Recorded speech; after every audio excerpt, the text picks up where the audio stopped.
बच्चों let's find a way to calculate work done by a constant force.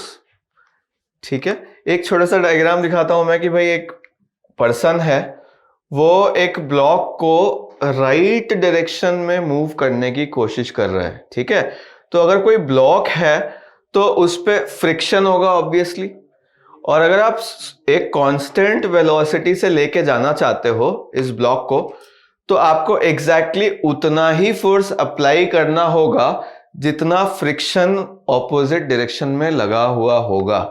तो इस case में obviously force of friction is constant, तो उतना ही exactly opposite force भी अगर मैं लगा देता हूं, so block might start moving, तो मुझे उसको ले जाने के लिए फिर बस उतना ही फोर्स कॉन्स्टेंटली लगा के रखना होगा, and I can push it as long as I can I want. तो इस केस में बेटा वर्क डन क्या हो जाएगा, बंदे की वजह से the person will be doing work according to the amount of force he is applying and the displacement he carries, ठीक है, the block to। तो in that case हमें क्या करना होता है, अगर फोर्स कांस्टेंट है, if the direction and magnitude of force applied on the body is constant, then the force is said to be constant, और उस केस में वर्क डन कैलकुलेट करना बहुत आसान हो जाता है।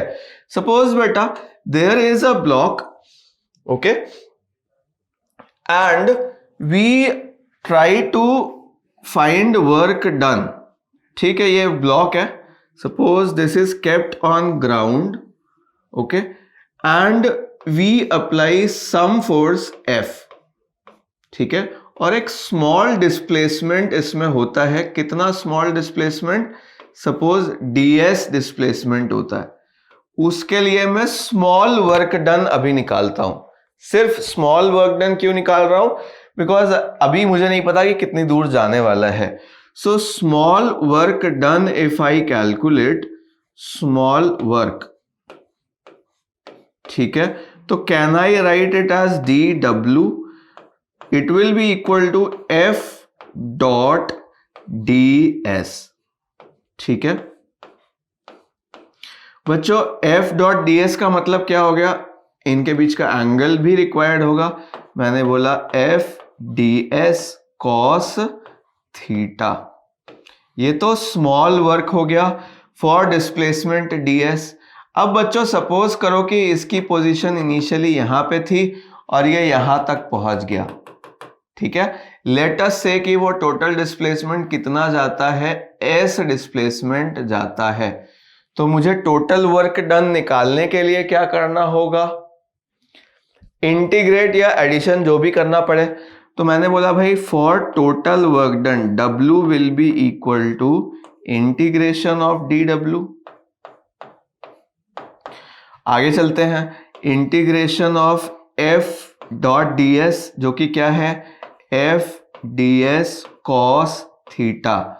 अब क्योंकि यहां पे हम बोल रहे हैं बार बार कि फोर्स इज कांस्टेंट, अगर फोर्स कांस्टेंट है तो क्या मैं उसको बाहर निकाल सकता हूं इंटीग्रेशन के, यस।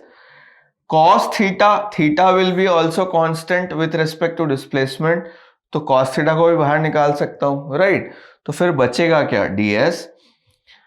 तो यहां से f cos थीटा बाहर आ गया, ठीक है, और साथ में क्या आया, integration of ds। Integration of ds मतलब टोटल डिस्प्लेसमेंट, और टोटल डिस्प्लेसमेंट क्या हो जाएगा, डेल्टा s। तो in this case what we can write is w is equal to, देखो, f delta s cos theta, ठीक है, या फिर f dot delta s direct. मतलब अगर फोर्स कांस्टेंट है बेटा तो हमें डॉट ds करने की जरूरत नहीं है, डायरेक्ट टोटल डिस्प्लेसमेंट के साथ भी डॉट प्रोडक्ट हम निकाल सकते हैं, राइट। तो कहने का मतलब क्या हुआ कि अगर फोर्स कांस्टेंट है, उसका एंगल कांस्टेंट है, तो वर्क डन निकालना बहुत आसान हो जाएगा। इस केस में आप डायरेक्ट लिख सकते हो, कैसे, W is equal to F dot delta x, यानी सीधे फोर्स के साथ डॉट प्रोडक्ट ले सकते हैं टोटल डिस्प्लेसमेंट का। टोटल डिस्प्लेसमेंट का एक बार में आप मल्टीप्लिकेशन कर सकते हैं,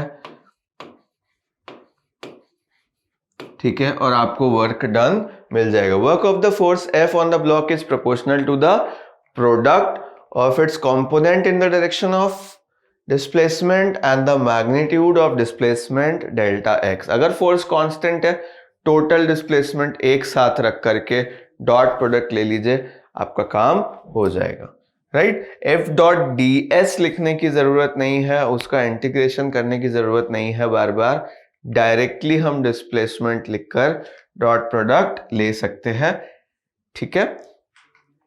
एक क्वेश्चन लेकर के मैं इसको एक्सप्लेन करने की कोशिश करता हूं आपको।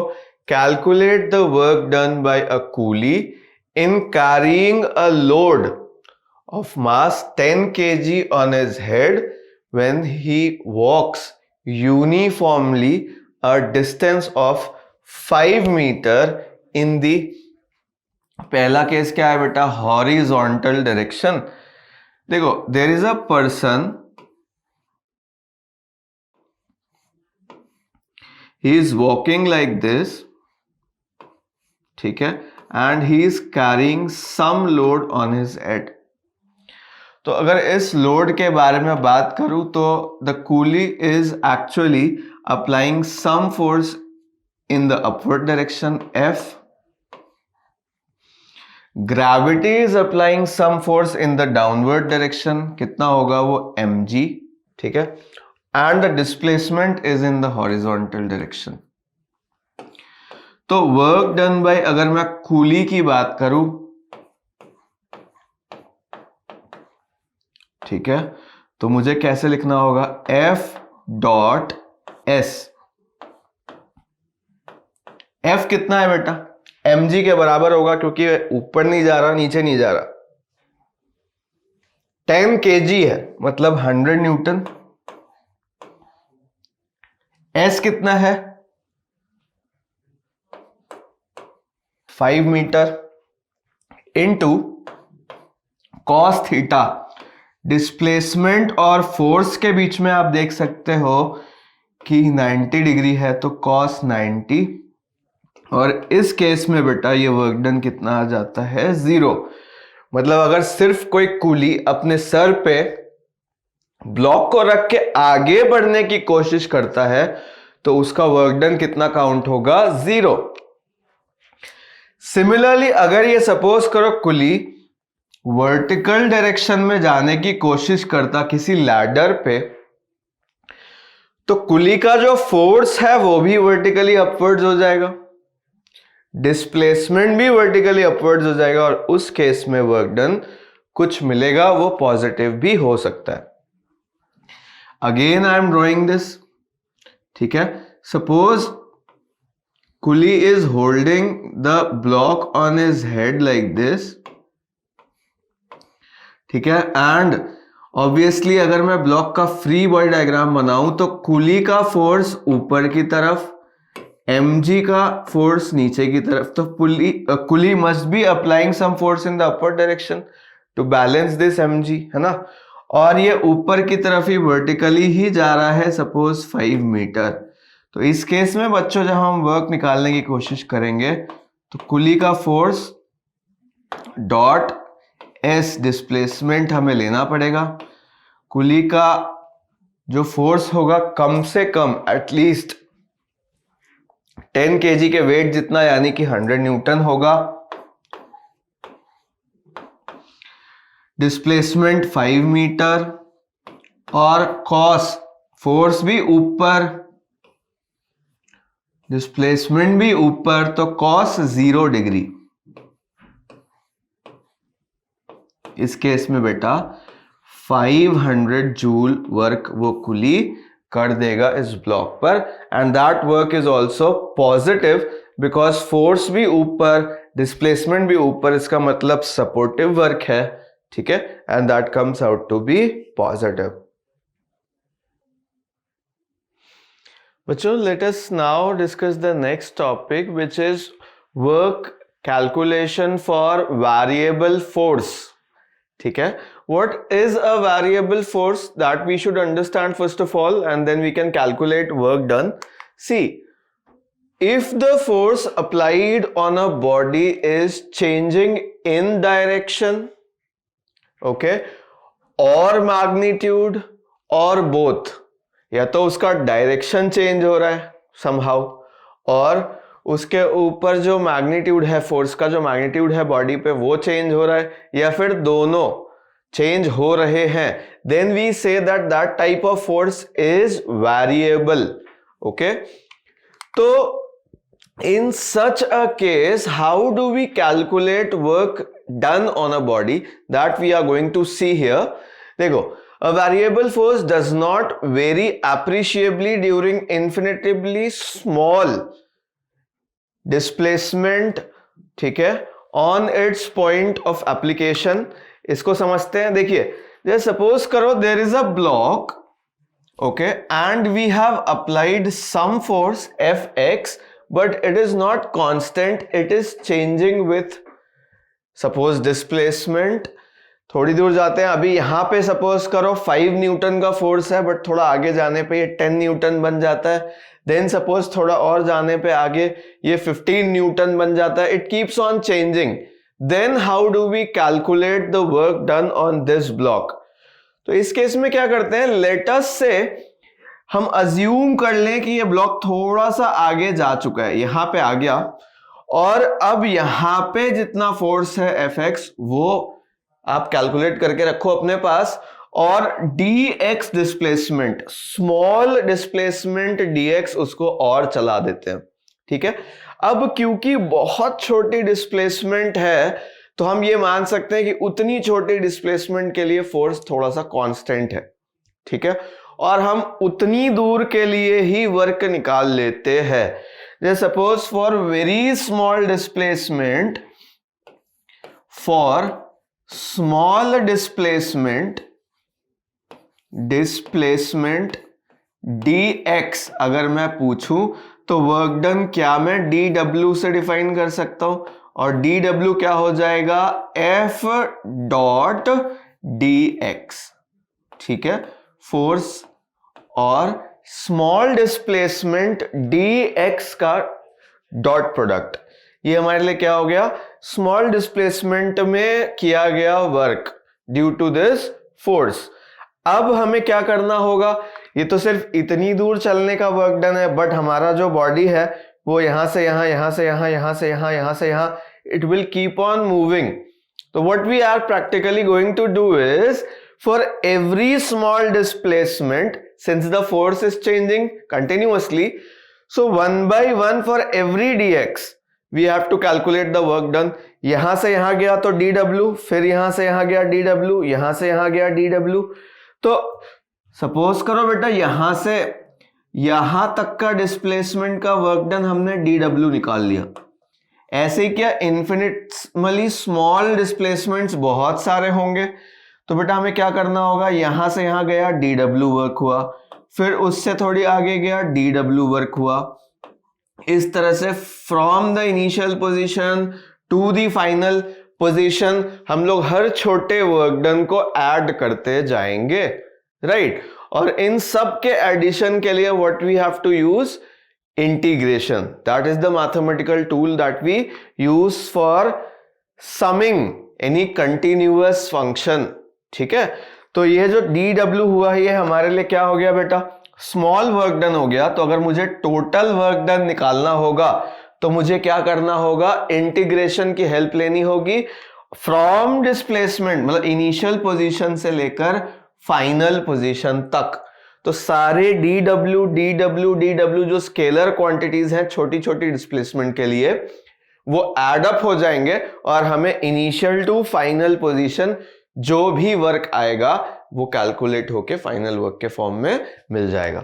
ठीक है, तो इसको मैं 1 by 1 अगर एक्सप्लेन करूं, तो work done bye dw by the force Fx during infinitely small displacement dx is given by what, dw हो जाएगा, वो क्या होगा, F x D x, x direction में फोर्स इंटू डी एक्स, ठीक है। वो एफ एक्स डी एक्स अभी थोड़ी देर के लिए बोल देता हूं मैं। उसके बाद क्या होगा, इंटीग्रेटिंग डी डब्ल्यू, जो छोटा वर्क डन हमने छोटे डिस्प्लेसमेंट के लिए निकाला था, उसको अब हमें इंटीग्रेट करना पड़ेगा कौन सी पोजीशन, एक्स इनिशियल से ले जा करके एक्स फाइनल तक उसको इंटीग्रेट करना होगा पार्ट वाइज, छोटे छोटे छोटे छोटे पार्ट में, because force is continuously changing, ठीक है, इज मूविंग। तो जैसे ही हम ये इंटीग्रेशन कंप्लीट करते हैं तो एक्स इनिशियल से एक्स फाइनल तक पहुंचने में फोर्स की वजह से जो भी वर्क होगा that we will be able to calculate, ठीक है। तो हमें फाइनली क्या करना है, छोटा जो डिस्प्लेसमेंट की वजह से वर्क डन था एफ डी एक्स, उसको बस इंटीग्रेट करना होगा इनिशियल से लेकर के फाइनल पोजीशन तक, ठीक है। और उससे हमें क्या मिल जाएगा बेटा, फाइनल वर्क डन मिल जाएगा। एक कैलकुलेटिव क्वेश्चन हम इसी बात पर लेते हैं। देखिए बहुत सिंपल सा क्वेश्चन है हमारे सामने कि suppose a variable horizontal force 2x square I cap, 2x square I cap Newton acts on a block, ठीक है, kept on horizontal frictionless surface, find the work done by force in moving the block from initial position, ये हमें दी हुई है, कहां से शुरू करना है ब्लॉक को मूव करना, x is equal to 2 metre position से लेकर कहां तक जाना है, x is equal to 4 metre position तक इस ब्लॉक को मूव करना है, ठीक है। If I draw this diagram, draw diagram and explain it to you.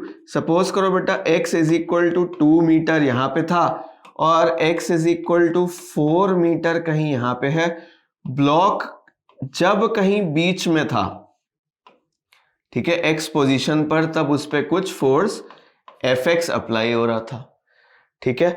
अब हम क्या करते हैं, इसको डिस्प्लेसमेंट dx देते हैं और इस समय पर dx चलने पर उस पे वर्क डन कितना होगा वो भी हम लिख सकते हैं dw। dw वर्क डन क्या हो जाएगा बेटा, dw will be equal to fx, ठीक है, dx, ठीक है। क्योंकि ये सेम डायरेक्शन में है तो डॉट प्रोडक्ट लेने की जरूरत नहीं है, otherwise what we could have done was fx dot मतलब f डॉट dx करते है ना।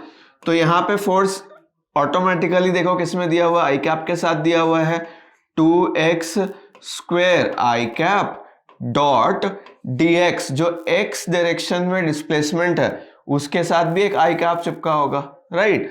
सो इनका डॉट प्रोडक्ट ऑटोमेटिकली हमें क्या मिलने वाला है, 2x square into dx, right.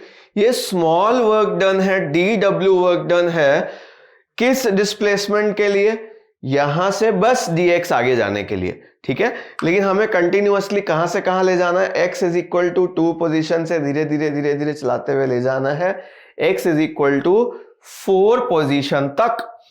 तो उसके लिए मुझे क्या करना होगा, for total work done w, what we should do is integrate this small work done, ठीक है।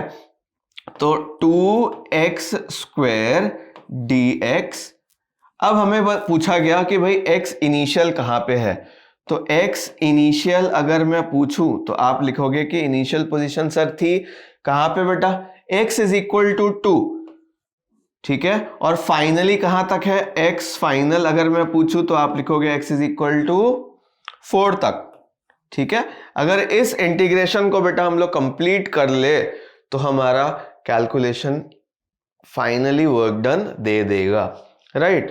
तो 2x स्क्वायर का इंटीग्रेशन अगर आपसे पूछा जाए तो आप बोलोगे सर 2 इज अ कांस्टेंट, इसको बाहर रख देते हैं, x स्क्वायर का integration it becomes x cube by 3, ठीक है। एंड फाइनल लिमिट्स पुट करने हमें, तो 2 से लेकर के 4 तक x की वैल्यू को हमें वैरी करना है, डिस्प्लेसमेंट सारी इसमें कवर हो जाएंगी, 2 से लेकर 4 तक की सारा वर्क डन हमें कैलकुलेट होकर फाइनली मिल जाएगा। तो बेटा ये देखो 2/3 इज अ कांस्टेंट, उसको तो बाहर निकाल लेता हूं और फाइनली एक्स क्यूब में लिमिट्स पुट करनी है, तो ये हो जाएगा 4 क्यूब माइनस 2 क्यूब। ठीक है, 4 cube will be equal to 64, 2 cube will be 8, so 64 minus 8 वो हो जाएगा 56। तो हमारा फाइनल आंसर क्या हो जाएगा, 2 इंटू 56 डिवाइडेड बाई 3। ये जो भी आएगा वो हमारा फाइनल आंसर आ जाएगा। अगर मैं पूछूं कि भाई इसकी यूनिट क्या होगी, तो आपको याद होगा कि वर्क की एसआई यूनिट क्या होती है, जूल। तो मैं यहाँ पे फाइनल जो यूनिट है वो भी पुट कर सकता हूं, जो कि जूल होने वाली है, राइट। तो ये वेरिएबल फोर्स के लिए वन डायमेंशनल में तो इजी था हमारे लिए, बट बेटा अगर जब 3 डायमेंशन में या 2 डायमेंशन में बात करेंगे, मतलब कि और कॉम्प्लिकेटेड टाइप ऑफ फोर्सेस आ जाएंगे, पाथ भी उसमें इंक्लूड हो जाएगा, तब कैसे करेंगे। तो हमें 3 डायमेंशनल कार्टेशियन कोऑर्डिनेट्स को भी उसमें यूज करना पड़ता है। उसके साथ हम इस बात को और डिटेल में समझते हैं। ओके, तो देखो, work done by a variable force, अगर मैं डिटेल में बात करूं तो इन रेक्टिलिनियर मोशन इजी था अभी तक। एक बार हम उसको ग्राफ से समझ लेते हैं और उसके बाद हम 3 डायमेंशन में भी उसके लिए चलेंगे। तो ग्राफ के बारे में अगर मैं बात करूं तो in rectilinear motion work done by force equals to area under the force position, ठीक है, ग्राफ, ठीक है, and the under the position force graph with the position axis. इस बात का क्या मतलब हुआ वो मैं समझाता हूं। तो सपोज करिए बेटा, फोर्स जो है इस तरह से वैरी कर रहा है और ये हमारे लिए क्या है, पोजीशन वाली एक्सिस हो गई, एक्स एक्सिस, ठीक है। तो इसका जो एरिया होगा, जैसे मैं अगर एक small portion of the area की बात करूं किसी जनरल एक्स पोजीशन के लिए, एक्स से x प्लस dx पार्ट में बात करूं, x से बॉडी चली और dx पार्ट में गई, तो क्योंकि देखो ऑलमोस्ट फोर्स को हम यहां पे कांस्टेंट मान सकते हैं, फोर्स इतना होगा, ठीक है। तो ये जो स्मॉल स्ट्रिप ऑफ एरिया आप देख रहे हो, इसका स्मॉल एरिया क्या हो जाएगा। अगर मैं ये एरिया देखूं तो आप लिखोगे कि सर ये फोर्स है F, और देखो x से x प्लस dx तक अगर मैं गया हूं तो इसकी विड्थ तो dx है, तो ये जो है वो एरिया तो है, बट एरिया किसके बराबर दिख रहा है। अगर मैं आपसे पूछूं कि एरिया जो है जिसकी हाइट f के बराबर है, ठीक है, और ये जो विड्थ है ये आपको dx के बराबर दिख रही है, अगर इस स्ट्रिप का मैं एरिया कैलकुलेट करूं बच्चों, तो आप बोलोगे सर इसका हाइट है f और इसका विड्थ है dx, तो अगर इन दोनों को मल्टीप्लाई करते हैं तो f dx मल्टीप्लिकेशन जो है हमें वर्क दिख रहा है। ओके, स्मॉल डिस्प्लेसमेंट में वर्क डन। तो अगर मैं इसको पूरा इंटीग्रेट कर लूं, मतलब पूरे एरिया को ऐड कर लूं, तो मुझे क्या मिल जाता है बेटा, टोटल वर्क डन मिल जाता है from initial position to final position, ठीक है। तो अगर मान लीजिए कि इनिशियल पोजीशन बॉडी की एक्स आई थी यहां पे कहीं और फाइनल पोजीशन एक्स एफ थी, तो बस area under the graph with the x axis, मतलब डिस्प्लेसमेंट एक्सिस के साथ या पोजीशन एक्सिस के साथ जो भी एरिया बनेगा वही हमें क्या दे देगा, वर्क डन की वैल्यू दे देगा। तो ऐसा लिख सकता हूं भाई यहां पे कि W is equal to area under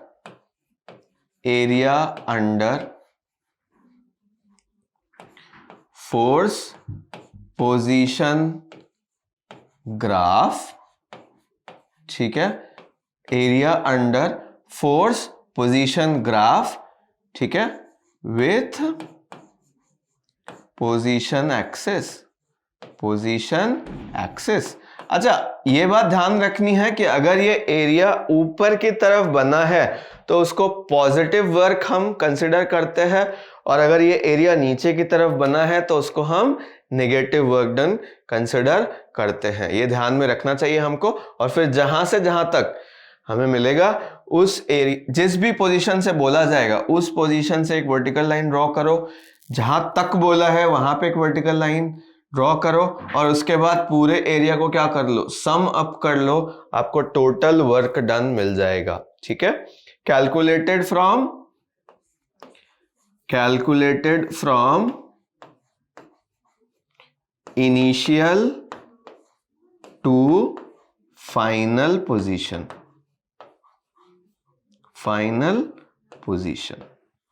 ये हमें ध्यान में रखना चाहिए। ओके, तो इसी बात पर हम लोग क्या करते हैं बच्चों, एक क्वेश्चन लेकर के देखते हैं, इस बात को थोड़ी और अंडरस्टैंडिंग इस पर डेवलप करने के लिए, which will make the things clear for you. ठीक है,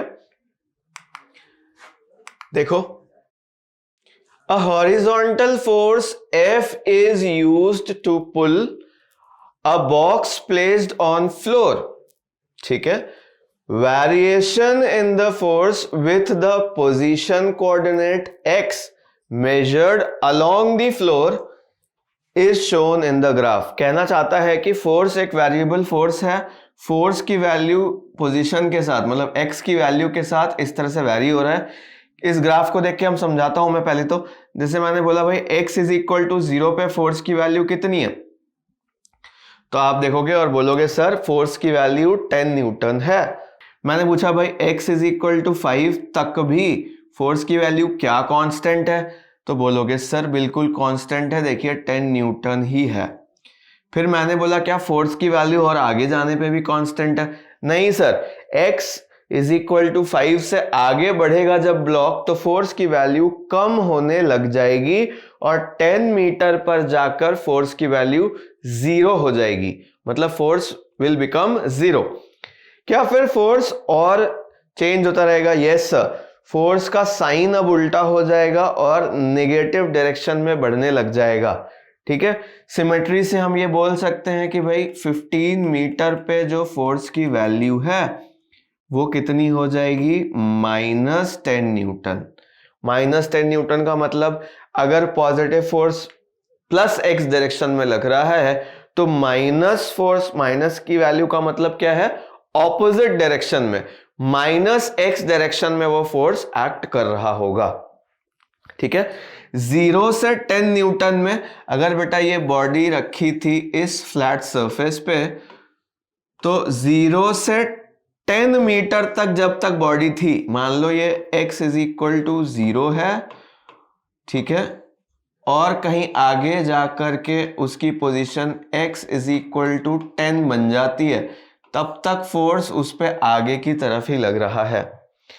just x is equal to 10 पहुंचने के बाद अब फोर्स रिवर्स हो चुका है, उसका डायरेक्शन नेगेटिव x की तरफ हो गया है। राइट, ये तो हुई फोर्स समझने की बात। अब 1 बाय 1 हम क्या करेंगे बेटा, वर्क को कैलकुलेट करने की कोशिश करेंगे उस कॉन्सेप्ट से जो अभी अभी हमने सीखा कि अगर फोर्स और पोजीशन ग्राफ दिए हुए हैं तो वर्क कैसे कैलकुलेट करते हैं, उनके एरिया को, उसके अंडर जो एरिया बन रहा है पोजीशन एक्सिस के साथ, उसको सम अप करना है।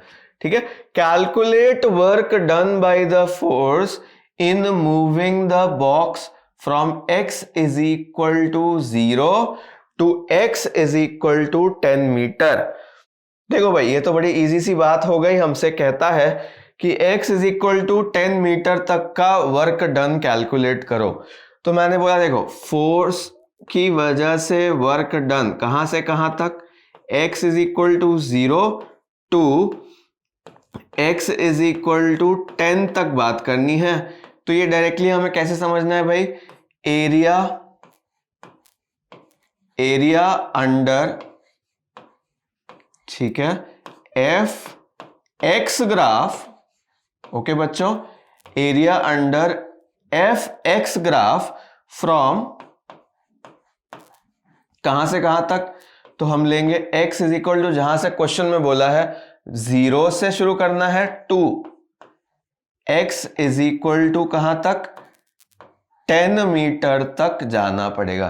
तो आप देखो अगर इस ग्राफ को, तो यहाँ पे दो पार्ट्स में आपको दिख जाएगा, एक तो ये रेक्टेंगल दिख रहा है और एक आपको ये ट्रायंगल दिख रहा है। अगर इन दोनों का हम एरिया ऐड कर लें तो हमें वर्क डन मिल जाएगा, ठीक है, वो भी एसआई यूनिट में, क्योंकि दोनों ही एसआई यूनिट में दिए हैं। देखो ये न्यूटन है और ये मीटर है, और न्यूटन और मीटर को मल्टीप्लाई करते हैं तो हमें कौन सी यूनिट मिलती है, जूल मिल जाती है, राइट। तो बच्चे देखो ये तो रेक्टेंगल पार्ट दिख रहा है आपको, हाइट है इसकी 10 और इसका बेस है 5, तो ये वाला एरिया हो जाएगा डायरेक्टली 50, ठीक है।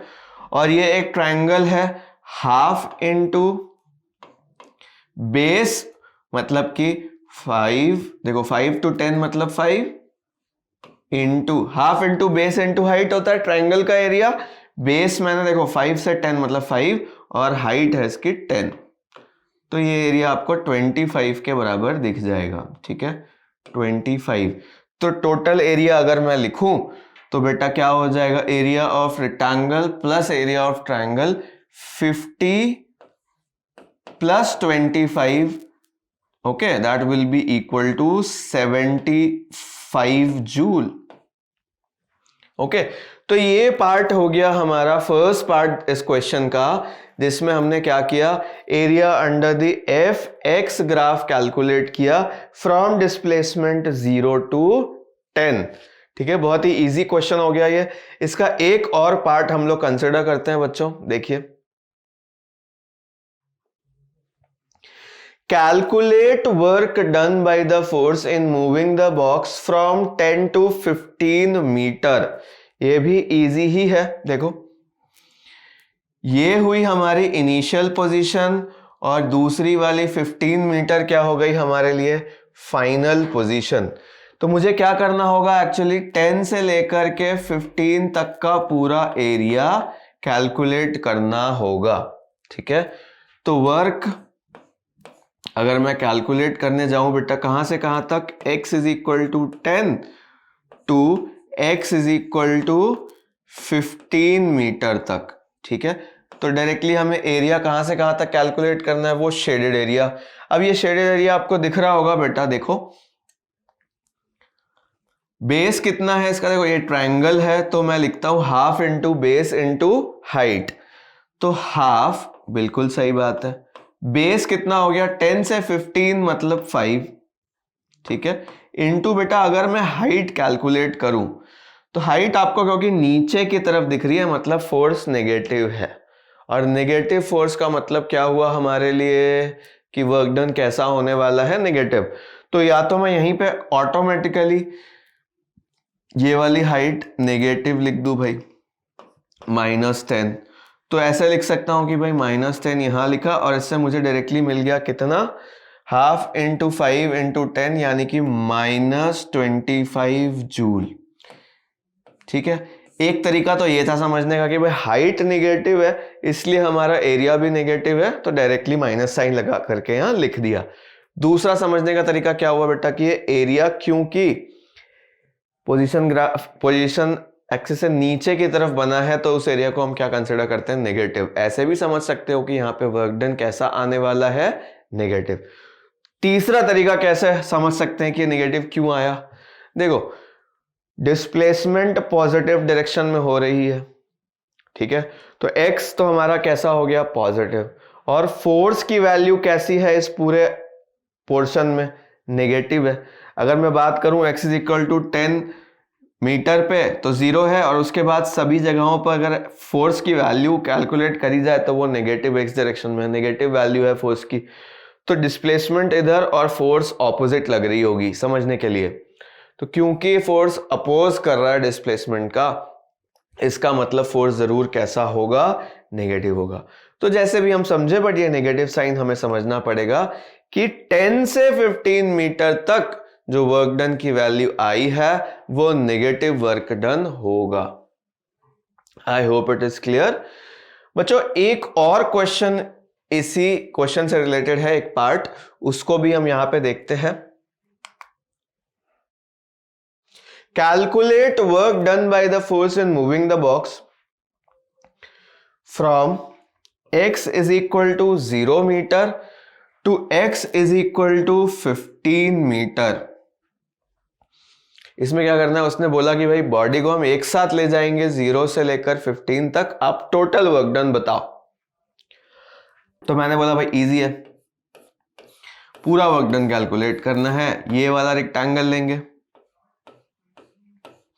ये ट्रायंगल लेंगे और फिर ये वाला ट्रायंगल अलग ले लेंगे, तीनों को ऐड कर देंगे। ठीक है, ये ऊपर की तरफ है, इसका एरिया हमने अभी निकाला था 50 जूल।